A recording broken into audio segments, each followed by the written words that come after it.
আমি সেই সমস্ত মানুষগুলোকে নতমস্তকে প্রণাম, শ্রদ্ধা, ভালোবাসা জ্ঞাপন করছি যারা আমার সামনে উপবিষ্ট ভাতৃমণ্ডলী, মাতৃমণ্ডলী, ভাতৃদ্বয়।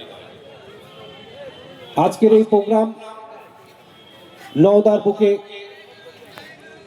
অনেকে ভেবেছিল যে এই প্রোগ্রাম হবে কি হবে না, কিন্তু আমরা করেছি।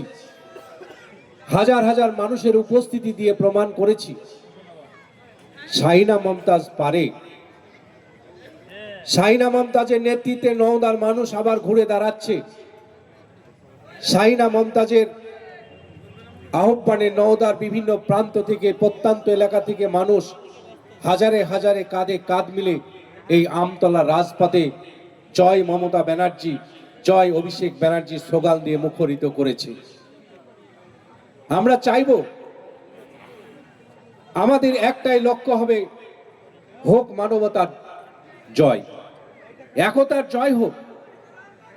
আজকের ডেটে দাঁড়িয়ে সারা ভারতবর্ষে দিকে যদি তাকান, কেন্দ্রের বিজেপি সরকার তারা কি করছে? তারা মেরুকরণের রাজনীতি করছে। একদিকে সাম্প্রদায়িকতা আর একদিকে দুর্নীতি। এই দুটো জিনিস আষ্টে পিষ্টে খাচ্ছে।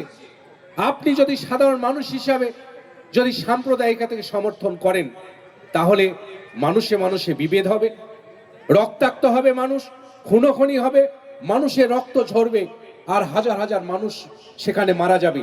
তাই সাম্প্রদায়িকতাকে আমাদের নেত্রী, আমাদের নেতা অভিষেক ব্যানার্জি প্রশ্রয় দেয় না। আবার যদি আপনি দুর্নীতিকে প্রশ্রয় দেন, দুর্নীতি হচ্ছে সমাজের উইপোকা, আস্তে পিষ্টে গোটা সমাজ ব্যবস্থাকে শেষ করে দেবে। তাই আমি মনে করি ডক্টর ভীম আম্বেদকর বলেছেন, मैं रहूं বা না रहूं मेरा সংবিধান आपको অধিকার দিলায়েঙ্গে। তাই ভারতবর্ষের যে সংবিধান আছে সেই সংবিধান আপনাকে অধিকার দিবে। আমরা যেখানে সভা করছি, আমি যে মাইকে কথা বলছি, আমি একজনের সমালোচনা করছি, ভারতবর্ষের সংবিধান আমাকে ওই অধিকার দিয়েছে, কিন্তু বিজেপি চাপিয়ে দিয়ে আসছে। তাই আমি মনে করি আপনারা কোনো শক্তির কাছে মাথা নত করবেন না। আমি বলছি, এই যে নওদা ব্লকে প্রায় 150-র উপর মণ্ডপ হয়েছে। আজকে নওদায় কোনো অপ্রীতিকর ঘটনা ঘটেনি। আমতলার সব থেকে বড় ক্লাব বুলেট ক্লাব, সেই বুলেট ক্লাবে আমাকে দিয়ে তারা সেখানকার ফিতে কাটিয়েছে। এর থেকে সম্প্রীতি কি পাবেন?